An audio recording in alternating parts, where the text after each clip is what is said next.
Paralisado ang transportasyon sa dalawang araw na transport strike ayon sa Piston.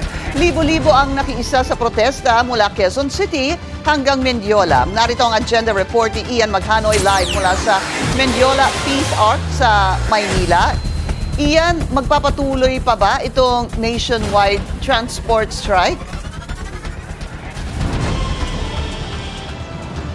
Pinky, ngayong Biyernes nga ay opisyal ng natuldukan ang dalawang araw na malawakang tigil pasada na ikinasa ng nasa 20 mga transport group bilang protesta sa nakalululang presyo ng krudo. Bunsod na rin ang nagpapatuloy na tensyon sa Middle East. Pero bago pa man yung assurance ng mga transport group na yan, ay katakot-takot muna na pagkakastranded yung naranasan ng mga commuter natin mula sa isinagawang 2 araw na tigil pasada simula noong Thursday at ngayong Friday. Southbound lane ng Litex Commonwealth Avenue, Quezon City, pumapara ng masasakyan ang mga pasahero ngayong ikalawang araw ng malawakang tigil pasada. Wala raw kasing masakyan kaninang morning rush hour. Yan, super hassle, lalo na as a student and super aga ng schedule ko sa OJT. Ang hirap sumakay, kaya minsan nalilate talaga ako kahit sobrang aga ko nang maalis sa bahay. Medyo mahirap po para sa mga commuter kasi po sobrang taas nung price na ang gas, so hindi ko rin po masisisi yung mga bus driver kung may kung may magwelga. Kung sa Litex ay nag-aagawan ng masasakyan, sa bandang St. Peter Parish Church naman ay wala na talagang masakyan at all. To the rescue ang mga libreng sakay buses na dineploy ng pamahalaan para sa mga naabala ng tigil pasada. Bagay na ipinagpapasalamat ng ilang mga pasahero. Okay naman po, malamig, presko. Maraming salamat po sa kanila lahat kasi nakatipid po kami ng 25 pesos. Malaking bagay na po yun para sa amin.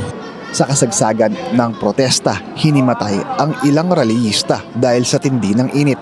Iisa pa rin ang panawagan ng mga transport group sa gobyerno mula Welcome Rotonda hanggang Mendiola. Ito ang ibasura na ang fuel excise tax at oil deregulation law laban sa nakalululang presyo ng produktong petrolyo.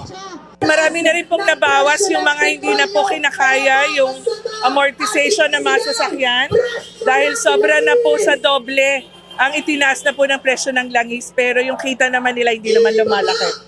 Ayon sa Piston, paralisado ang transportasyon sa loob ng 2 araw. Matagumpay ang 2 araw na transport strike, hindi lamang sa National Capital Region, kundi sa iba't ibang mga rehiyon ng ating bansa. Pero magpapahinga raw muna sila sa protesta para pagbigyan muna ang observance ng Holy Week.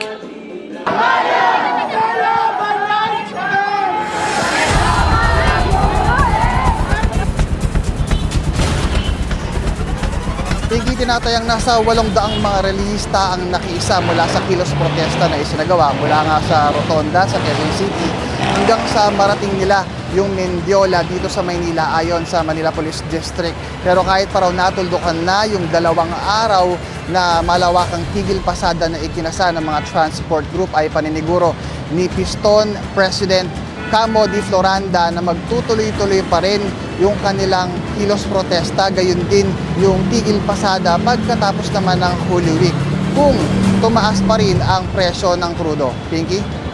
Ian, bukod doon sa hinimatay na rallyista, meron pa bang ibang untoward incident na naiulat sa protesta?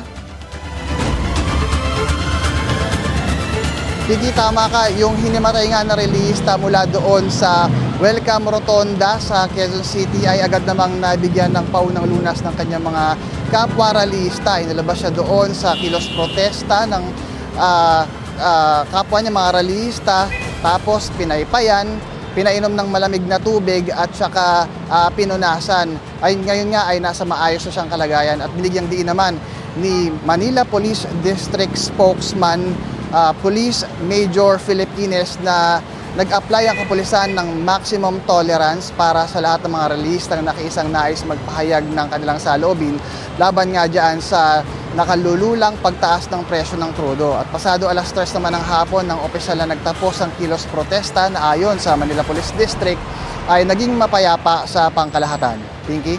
Maraming salamat sa iyo, Ian Maghano, ay nag-uulat ng live mula sa Mendiola.